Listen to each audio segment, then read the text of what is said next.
Bahkan anak usia 10 tahun itu sudah kena HIV dan dia bukan didapat dari orang tuanya gitu. Jadi ya dari hubungan seks gini ini gitu.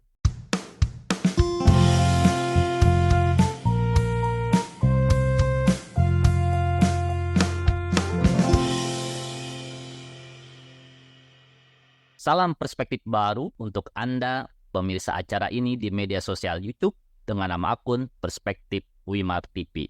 Saya Hayat Mansur senang sekali kembali menjumpai Anda untuk berbincang-bincang mengenai topik yang menarik dan tentunya sangat penting bagi Anda. Nah, sahabat perspektif baru, saat ini penyakit menular yang masih menjadi perhatian masyarakat global, termasuk di Indonesia, salah satunya adalah HIV/AIDS. Bahkan di beberapa negara dilaporkan terjadi peningkatan kasus infeksi baru. Padahal pada tahun-tahun sebelumnya sudah mulai terjadi penurunan. Jadi hari ini kita bahas topik tersebut dengan narasumber yang kompeten untuk menjelaskannya, yaitu Bapak Dr.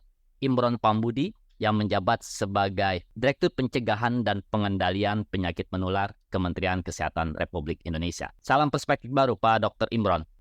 Ya, Terima kasih Pak Dr. Imron di sela-sela kesibukannya mau wawancara perspektif dengan kami. Dan ketika kita membicara mengenai pencegahan penularan penyakit HIV/AIDS, nah pada akhir tahun ini ramai dibicarakan bahwa penularan penyakit HIV/AIDS itu kembali meningkat. Nah, di Indonesia sendiri berdasarkan data yang kami dapat di media massa, estimasi pada September 2023 ini orang dengan HIV itu mencapai sekitar 526.000 lebih. Dan ini tentu saja jumlah yang cukup banyak atau juga jumlah yang cukup tinggi bagi kasus HIV/AIDS. Nah, mengapa di Indonesia hingga saat ini kasus atau orang dengan HIV/AIDS masih terbilang tinggi? iya.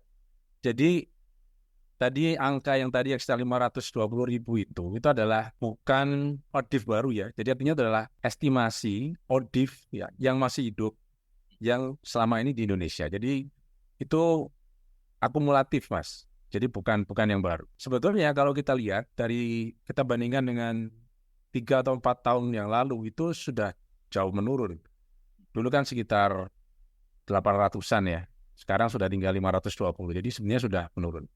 Nah, penurunan ini ada beberapa hal penyebabnya. Pertama, mereka meninggal karena ini kumulatif ya setiap beberapa tahun lalu. Kemudian yang kedua adalah pada saat pandemi COVID itu juga ODIF itu juga cukup banyak meninggal karena mereka kan memang sudah ada kelemahan untuk daya tahan tubuhnya ya. Jadi begitu kena COVID itu juga mereka akan lebih mudah untuk parah. Dan juga bagaimana akses selama COVID itu juga akses mereka ke vaskes itu juga agak terganggu. Jadi ya itulah pada tahun itu jumlah kematian ODIF itu lebih banyak dibandingkan sebelumnya. Gitu. Tadi kan angka kumulatif ya, Pak Ya. Bro.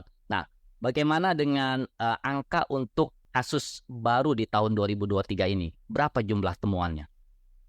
Kalau angkanya saya nggak begitu hafal ya, tapi sekitar ketemunya itu kalau nggak salah sekitar 2.000-an ya. 2.000-an kasus. Yang menarik adalah penemuan kasusnya ini sekarang proporsinya itu justru banyak di ibu hamil. Kenapa kok ibu hamil banyak? Karena memang kita melakukan program screening pada saat ibu hamil. Jadi ada 3 hal yang di screening di saat ibu hamil. Hepatitis, HIV, dan sifilis. Jadi mereka bisa terdetek pada saat kehamilan. Kemudian yang kami lihat juga kalau yang lain seperti kelompok populasi kunci itu juga tetap banyak.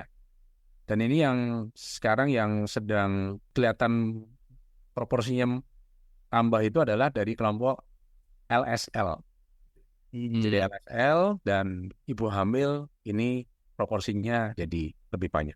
Menarik dan memprihatinkan sekali ya, ada terjadi peningkatan penularan HIV ini pada ibu hamil. Nah, kalau pada ibu hamil ini, apa faktor penyebabnya, Dok? Apakah karena seks bebas atau karena dia tertular dari orang lain atau dari transfusi darah dan sebagainya?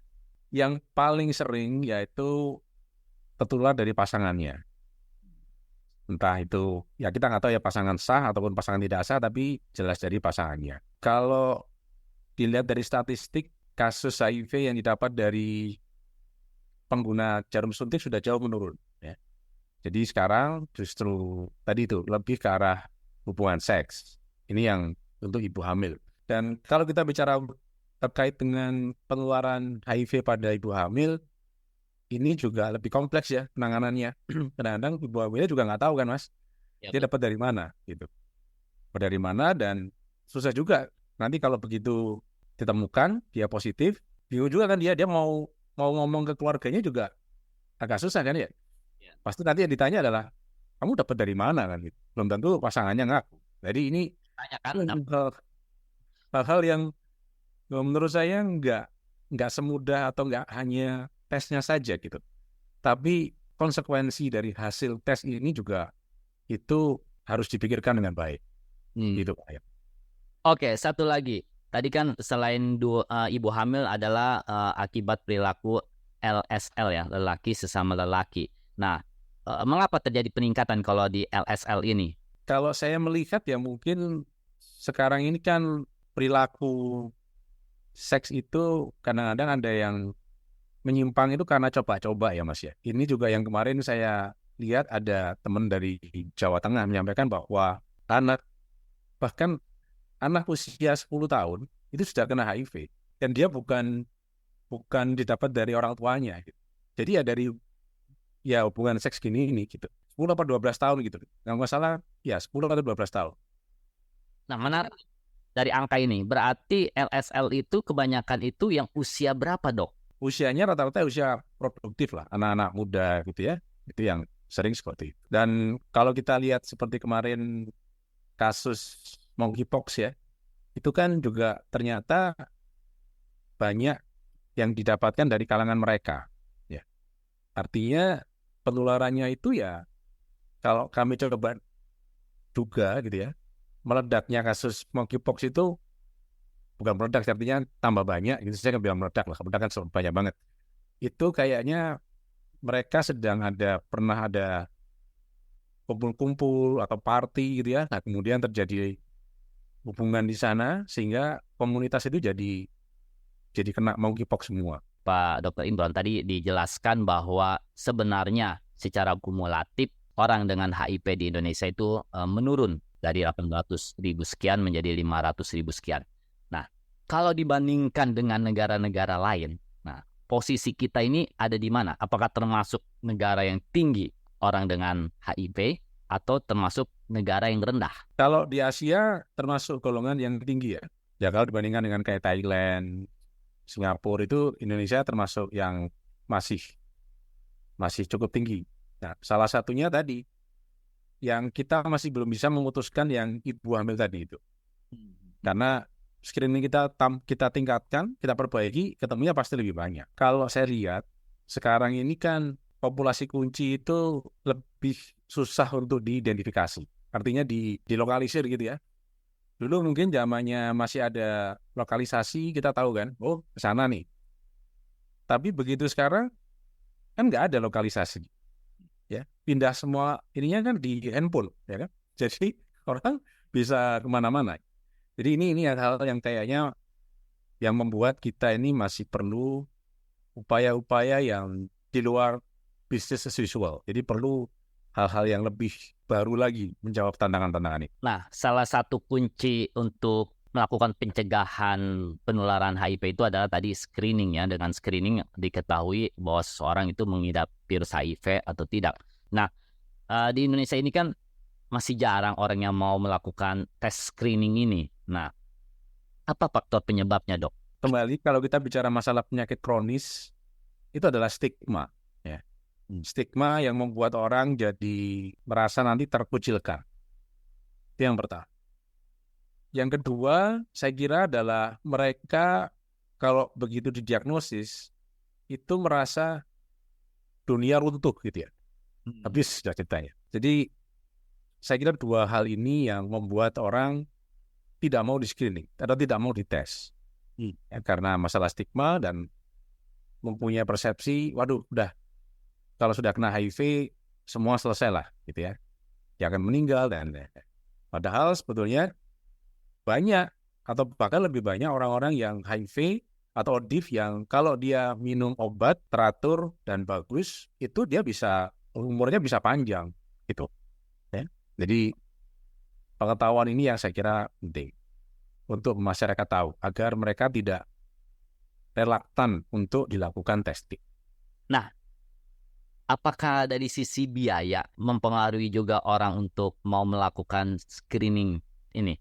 Karena kan biayanya juga mahal, Dok, kalau secara pribadi.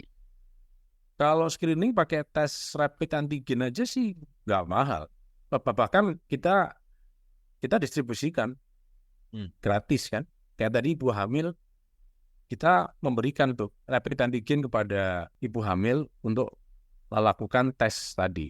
Rapid antigennya kita sampaikan ke puskesmas untuk digunakan. Jadi HIV itu salah satu penyakit yang dibiayai oleh pemerintah. Mulai dari testingnya, pengobatannya, itu dibiayai semua oleh pemerintah. Kalau mereka mau mengakses vaskes pemerintah, ya bebas biaya gitu. Nah, mengapa tidak diwajibkan pada seluruh masyarakat untuk melakukan tes screening ini gitu untuk salah satu upaya pencegahan penularan HIV? Yang bisa kita lakukan tadi adalah ibu hamil, ya. Kemudian di beberapa kota, provinsi itu calon pengantin juga diwajibkan. Tapi kalau semua orang mau diwajibkan, berapa banyak yang mau perlu kita sediakan dananya, gitu. Jadi itu yang kebijakan yang kita lakukan screeningnya untuk 2 kali. Meskipun kita juga mendistribusikan rapid antigen tadi ke komunitas-komunitas yang penjangkau HIV tadi. Mereka bisa ngambil atau mengakses rapid antigen itu di sana, gitu Mas. Nah, tadi dikemukakan salah satu orang enggan untuk melakukan screening tes HIV walaupun biayanya gratis dan ditanggung pemerintah adalah karena masih adanya stigma. Nah, mengapa stigma ini tidak bisa hilang? Padahal kita sudah melakukan banyak kampanye mengenai HIV/AIDS dan juga ada komunitas-komunitas yang bekerja di bidang pencegahan HIV/AIDS ini. Ya, namanya stigma itu kan persepsi masyarakat ya. Jadi memang kita nggak bisa bilang kalau sudah kita lakukan bersama itu terus hilang. Karena ini suatu proses yang tidak bisa kita bicara 5 tahun selesai, enggak. Tapi memang harus ada terus gitu. Harus selalu diingatkan, isunya dinaikin lagi gitu. Itu sih kalau saya bilang kenapa kok stigma itu belum hilang. Contohnya jangankan HIV ya. Pada saat COVID aja kan dulu kemarin awal-awal kalau orang kena COVID kan kayak, kamu dapat dari mana sih? Gitu kan? Langsung digojek juga. Jadi saya kira stigma itu ya sesuatu hal yang memang perlu diingetin terus gitu. Nggak bisa kita hanya sudah ngomong sosialisasi 10 tahun selesai Kak. Pak Dr. Imron, salah satu upaya untuk pencegahan juga adalah bahwa orang dengan HIV AIDS ini patuh dalam menjalankan pengobatan agar tidak timbul kasus penularan baru. Nah, bagaimana dengan kepatuhan dari ODIF ini dalam melakukan pengobatan? Ya, ini gap-nya cukup besar ya. Jadi kita punya data dari orang yang ditemukan, kemudian diobati, itu ada gap sekitar 20%. Ya. Kemudian yang dari diobati, kemudian kontrol untuk viral load tes lab-nya itu gap-nya sampai 70%. Jadi sangat banyak. Nah ini yang saya kira beberapa kali kita temukan bahwa orang itu kalau sudah minum obat ya, dirasa badannya enak, dianggap sudah sembuh. Tuh. Ada juga yang menganggap bosan minum obat gitu ya. Padahal ini justru nanti akan berbalik ke mereka kalau kita tidak bisa memantau mereka dengan baik pengobatannya. Kita tidak tahu kan apakah obat yang mereka minum ini memang sudah cocok untuk penyakitnya. Karena kan kombinasinya macam-macam. Nah, apakah banyak yang beralih ke pengobatan tradisional? Kita tidak punya datanya, tapi mungkin ada gitu ya. Tapi kita belum punya datanya terkait dengan kalau drop itu seperti apa. Gitu. Nah, jumlah kumulatif orang dengan HIV AIDS ini sekarang ini di Indonesia sudah turun ya dari 800 ribuan menjadi 500 ribuan. Nah, apakah dengan kondisi ini kita bisa mencapai Indonesia pada 2030 itu penyakit HIV AIDS ini bukan sebagai ancaman bagi masyarakat? Kalau dilihat dari trennya, kita itu sebenarnya terjadi pelambatan. Jadi sementara kemarin kena COVID itu terjadi pelambatan. Jadi ya mungkin akan ada delay dari pencapaian 2030 meskipun tidak terlalu lama gitu Mas. Dan juga tadi kan jumlahnya itu saya kira sih yang perlu dilihat sih bukan hanya dari sisi jumlah ya, tetapi dari tadi berapa banyak yang di screening kemudian untuk mulai berobat. Karena itu sangat sangat penting kan. Karena kalau dia screening positif terus dia nggak berobat, artinya orang ini kan kalau dia berhubungan seks itu dia akan mengeluarkan ke orang lain. Jadi ini yang sedang kita jaga atau kita tingkatkan adalah tadi kepatuhan tadi ya, gap dari yang ketemu berobat gitu kan, kemudian kalau udah berobat dia termaintain dengan baik supaya dia viral load-nya itu tidak tinggi sehingga dia tidak menularkan ke orang lain. Jadi ada beberapa variabel yang perlu kita lihat juga gitu, bukan hanya dari sisinya. Apa variabel utamanya sih orang itu malas untuk melakukan pengobatan rutin? Padahal kan tadi dijelaskan oleh Pak Dr. Imron, pengobatan penderita HIV/AIDS ini ditanggung sepenuhnya oleh pemerintah. Ya, pertama tadi kan dia harus berobat seumur hidup, meskipun gratis ya. Orang mau obat seumur hidup aja kan males ya Mas ya. Ya, kayak kita minum vitamin aja kan juga ada bosan. Nah, apalagi itu minum yang tidak ada ujungnya. Jadi saya sering bilang bahwa orang yang sudah didiagnosis HIV itu tidak ada namanya mantan pasien. Dia harus terus-terusan. Kalau yang penyakit yang lain seperti tuberkulosis itu ada 6 bulan dia selesai. Itu. Jadi pertama adalah karena dia support sistemnya itu dia ya orang bosan berhenti itu saya kira manusiawi ya. Cuman bagaimana kita bisa punya upaya untuk mendukung mereka agar jangan males untuk berobat, gitu Mas. Nah, terakhir nih, Pak Dr. Imron, apa tipsnya agar kita terhindar dari penularan HIV/AIDS dan apa yang harus kita lakukan untuk mendukung sistem support bagi para saudara-saudara kita yang dengan HIV/AIDS? Pertama adalah, kan kita tahu HIV itu adalah penyakit menular. Dan penularannya kita sudah jelaskan, tahu dari seks, dari darah. Kan dua itu sebetulnya penularannya. Artinya pencegahannya adalah kalau seks ya lakukan seks yang aman. Paling bagus ya setia pada pasangan. Kalau tidak bisa ya harus pakai kondom atau pelindung. Itu cara untuk mencegah penularan yang dari seksual. Kemudian yang kalau dari darah ini hubungannya adalah kalau menggunakan jarum suntik. Jangan menggunakan jarum suntik bergantian. Yang kedua adalah hubungannya kalau dapat transfusi darah. Transfusi darah itu sebetulnya oleh PMI itu sudah dilakukan pengecekan. Ya, darah itu sebenarnya sudah dilakukan pengecekan, tetapi di beberapa rumah sakit itu dicek lagi. Jadi ya kita sebisa mungkin jangan mudah untuk transfusi, ya, karena bisa saja ketularan dari situ. Saya kira dua hal itu yang beberapa hal tadi yang penting karena tadi penularannya dari hubungan seks dan dari darah.